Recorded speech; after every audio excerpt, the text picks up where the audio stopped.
The year of our Lord 1349. Death, a black and relentless tide, swept across the land, leaving few untouched.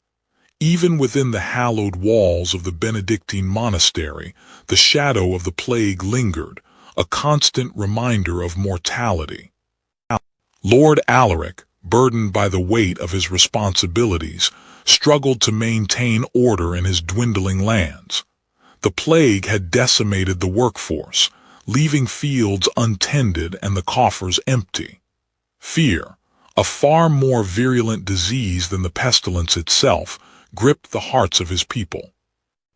Amidst the chaos and despair, Sister Agnes offered solace and care to the afflicted.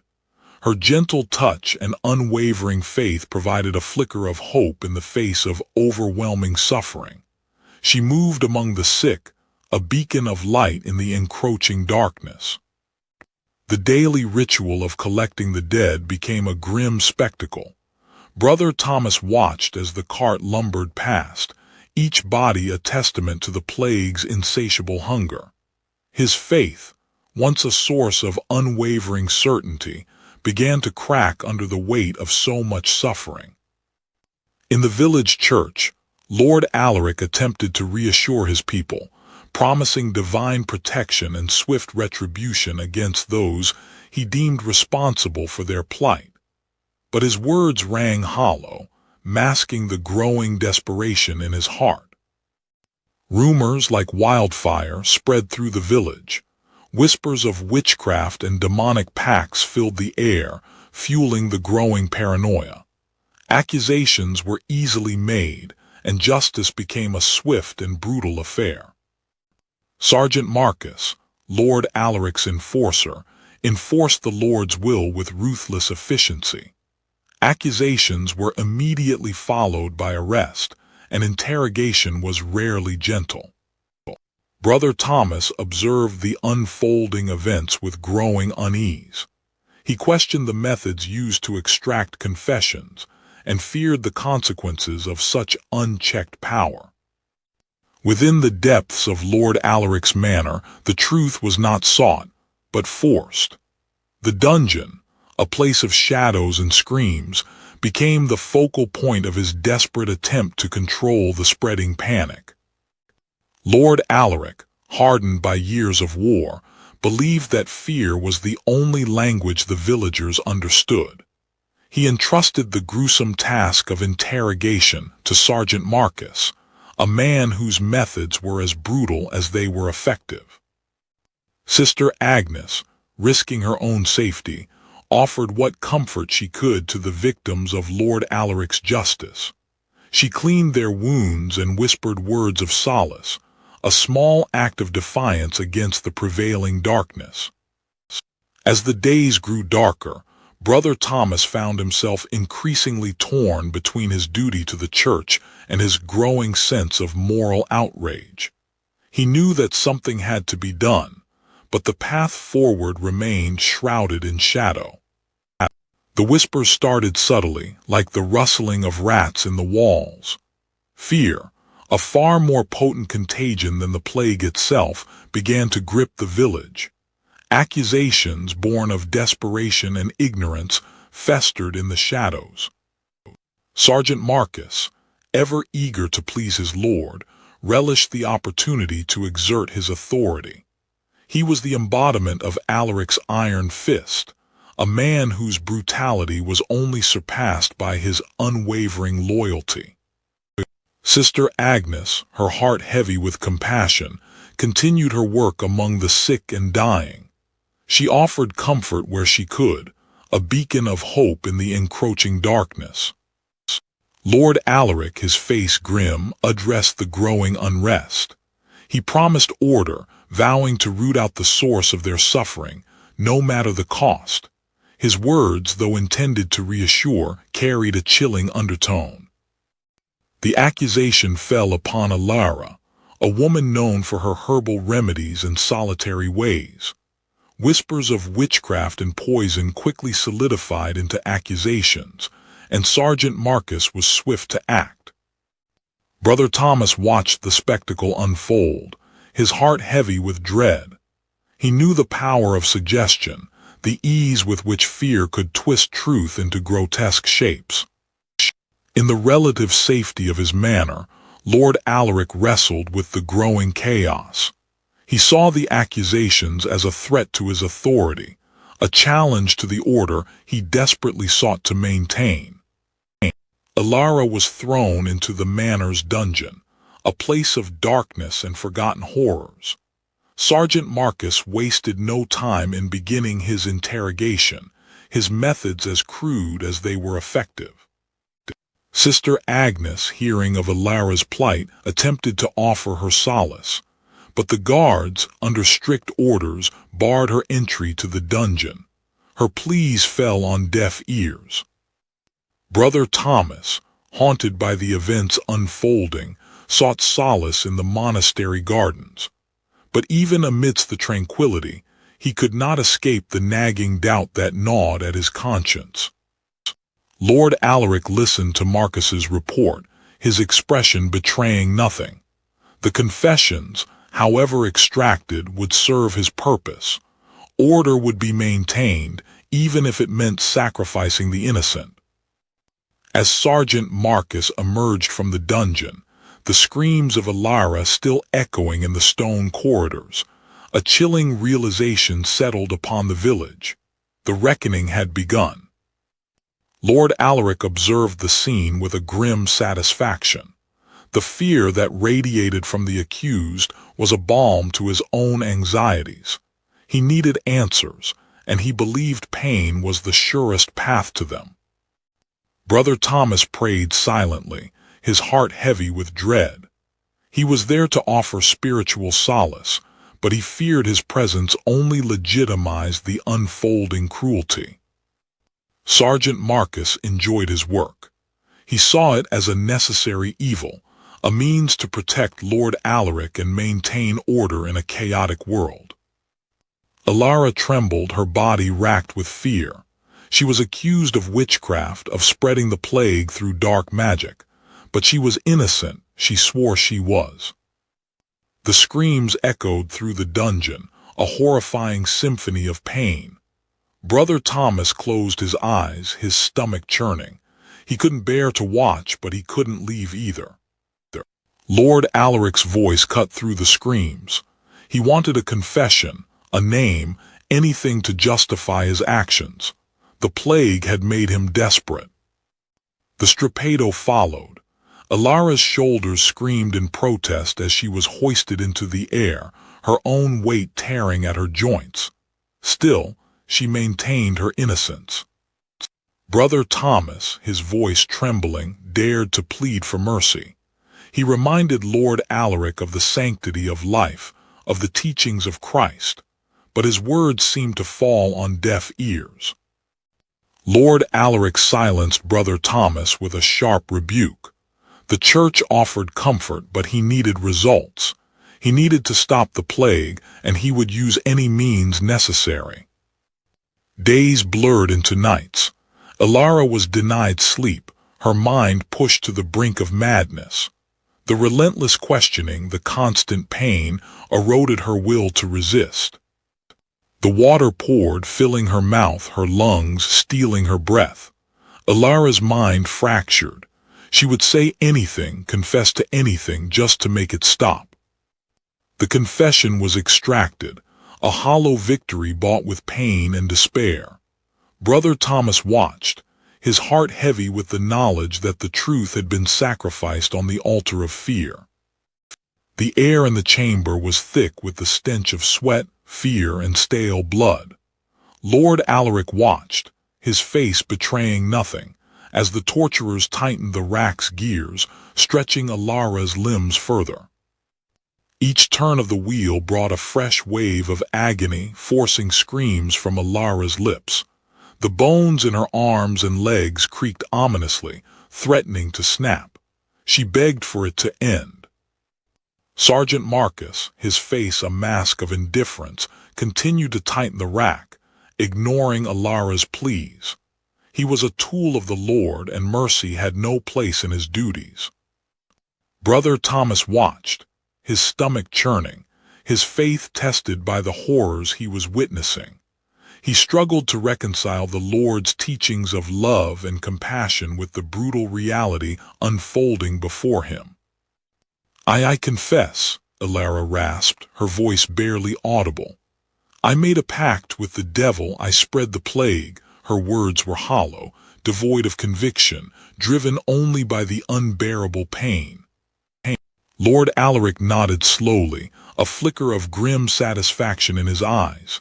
He had his confession, his scapegoat. Order of a sort could now be restored. Alara stands condemned, Lord Alaric declared, his voice echoing through the chamber. For the crimes of witchcraft and heresy she shall be burned at the stake. Let this be a warning to all who consort with the devil. Sister Agnes, her heart aching for the condemned woman, knelt beside Alara in her cold, stone cell. She offered her water and a few words of comfort, a small act of defiance against the prevailing darkness. Alara lay broken on the floor, the pain a constant companion. She had confessed to things she had not done, just to escape the torment. Now, death was her only release. Sister Agnes gently cleaned Alara's wounds, murmuring prayers for her soul. She knew that her efforts were futile, but she could not bear to see another human being suffer without offering some solace. Brother Thomas stood outside the cell, listening to Sister Agnes's quiet ministrations. He was torn between his duty to the church and his growing conviction that a terrible injustice was being committed. His faith was on the precipice of shattering. Sister Agnes emerged from the cell, her face streaked with tears. She looked at Brother Thomas, her eyes pleading for help. "She is innocent, brother," she whispered. "I know it in my heart." The ink swam before Brother Thomas's eyes. He had reread the confession countless times, searching for a thread of truth within the web of forced words. Alara's admission of witchcraft felt hollow, a desperate plea recited under unimaginable duress. Doubt, a seed planted in his heart, began to sprout. He sought corroboration, any sliver of evidence beyond the coarse confession. He walked the muddy lanes of the village, questioning neighbors about Alara. Fear sealed their lips, but in their averted gazes he sensed a hesitation, a reluctance to condemn her. Alara's home offered few clues. It was a simple dwelling, reflecting the poverty of her existence. A worn herb grinder sat on a shelf, hinting at her knowledge of medicinal plants, perhaps misconstrued as witchcraft by fearful minds. The accusations against Alara included poisoning the crops. Yet Brother Thomas saw the telltale signs of blight, a common affliction in these times, exacerbated by the neglect and despair that accompanied the plague. It was nature's cruelty, not witchcraft. Lord Alaric remained convinced of Alara's guilt. He saw witchcraft as another form of rebellion, a threat to his authority in a time of chaos. He needed scapegoats, those he could visibly punish to quell the growing unrest. Brother Thomas knew he needed to speak with Sister Agnes. Her compassion and unwavering commitment to truth made her a trusted confidant. He hoped she might offer a different perspective or, at the very least, a listening ear. Sister Agnes moved with quiet grace, tending to the sick and dying. The infirmary was overflowing, a testament to the relentless march of the plague. Yet, amidst the suffering, she maintained a beacon of hope, offering comfort and care to those abandoned by the world. "I fear an injustice is being done, sister," Brother Thomas whispered, his voice heavy with concern. "Alara's confession, it rings false. The evidence is flimsy, the accusations fueled by fear and desperation." Sister Agnes listened carefully, her brow furrowed in concern. She had seen firsthand the effects of torture, the way it could twist the human spirit and extract false confessions. "I have seen the marks on her body, brother," she said softly. "The suffering she has endured, it is enough to break any soul." Unbeknownst to them, their conversation was overheard. Sergeant Marcus, ever vigilant in his master's service, lurked in the shadows, his suspicions aroused by Brother Thomas's growing dissent. "We must be careful, brother," Sister Agnes warned, her voice barely a whisper. "Lord Alaric brooks no dissent.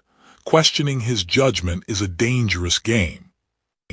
Brother Thomas retreated to the chapel, seeking solace in prayer. He wrestled with his conscience, torn between his duty to the church and his growing conviction that a grave injustice was about to be perpetrated. He knew he could not stand idly by, but the path ahead was fraught with peril. The truth, it seemed, had become a dangerous commodity. The flickering candlelight cast long shadows across the scriptorium, mirroring the doubts that gnawed at Brother Thomas's soul. Ilara's confession, so readily given under duress, felt like a hollow echo in the face of her unwavering denial beforehand. He was certain there was more to the story, a darkness hidden beneath the surface of the plague-ridden village. Brother Thomas ventured into the village, the once vibrant market now a shadow of its former self. Fear and suspicion hung in the air, thicker than the stench of decay.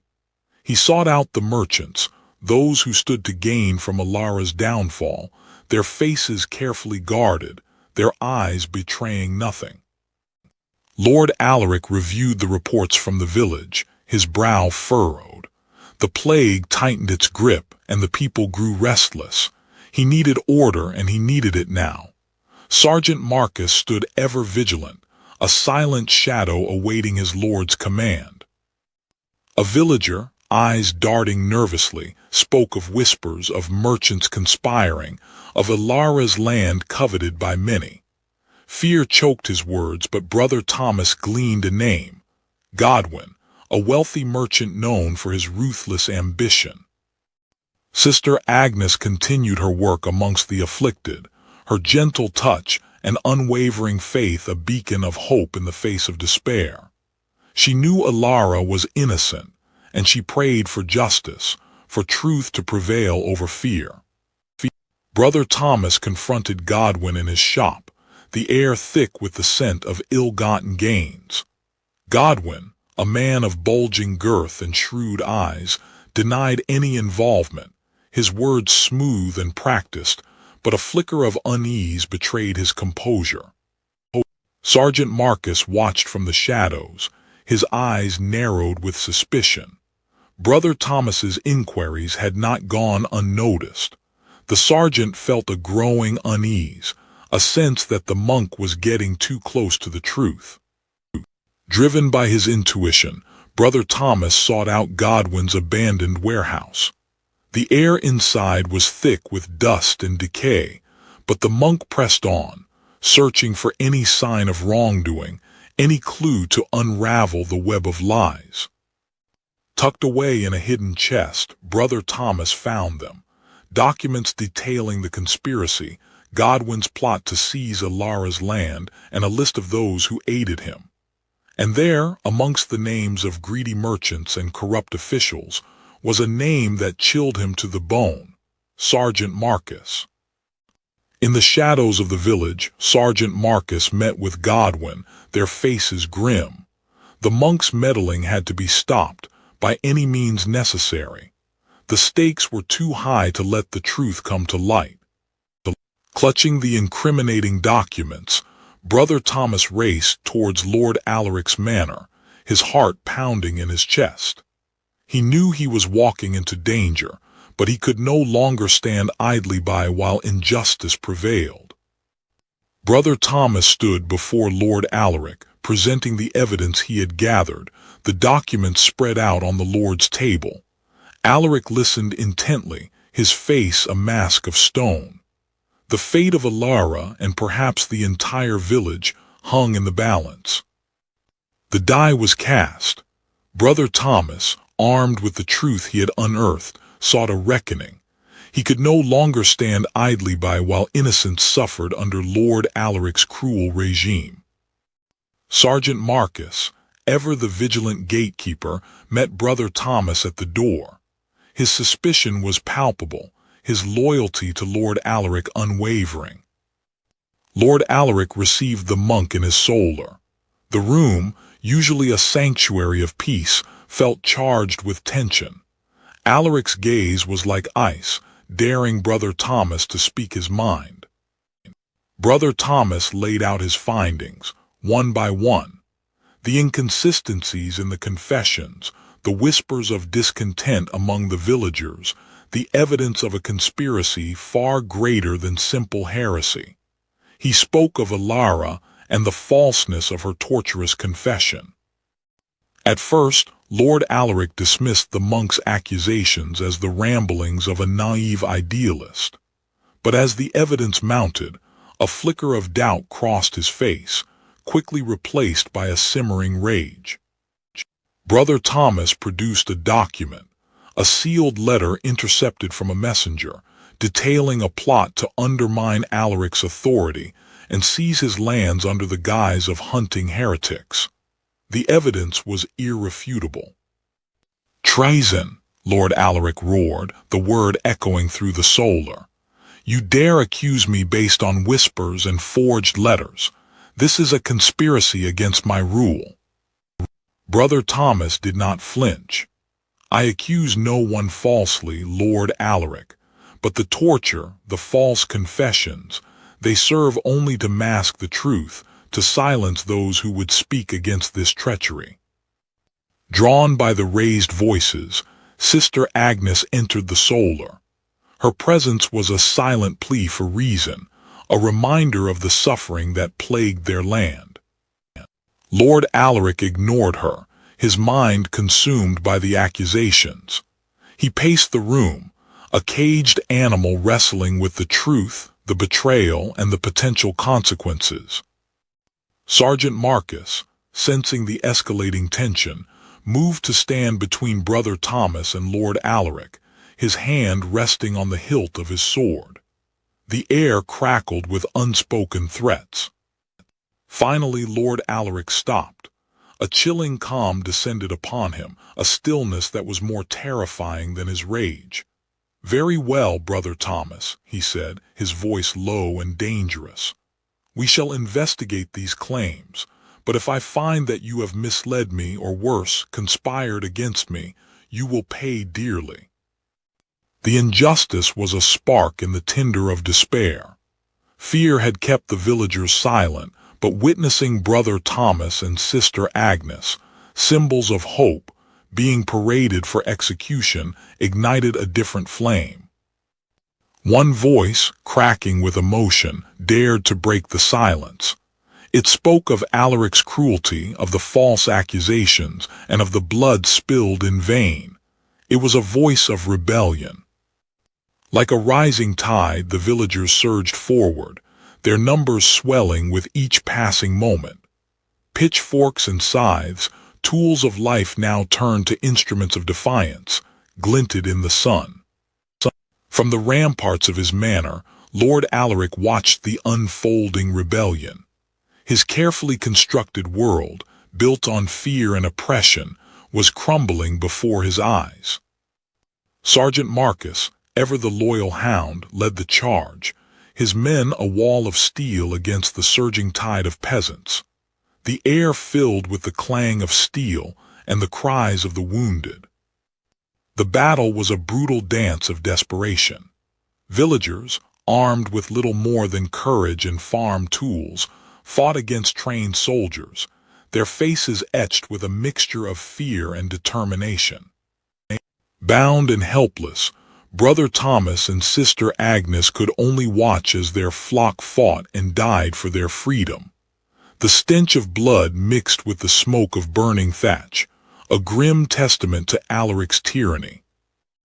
Death was a constant companion. A villager, struck down by a guardsman's sword, fell at Brother Thomas's feet, his lifeblood staining the monk's simple robes. In that moment, the full weight of the rebellion's cost crashed down. Driven by a desperate hope, the villagers pressed on, their makeshift battering rams slamming against the manor gates. The wood groaned under the relentless assault. High above the fray, Alaric considered his options. The rebellion was more than a mere riot. It was a direct challenge to his authority, a threat to his very existence. With a final, earth-shattering crash, the gates gave way. The villagers, their faces grim with determination, flooded into the manor, their rebellion reaching its bloody crescendo. The battle raged within the manor's walls, a desperate search for the imprisoned monk and nun. The villagers fought with the ferocity of cornered animals, their hope for just future fueling their every blow. The reckoning had begun.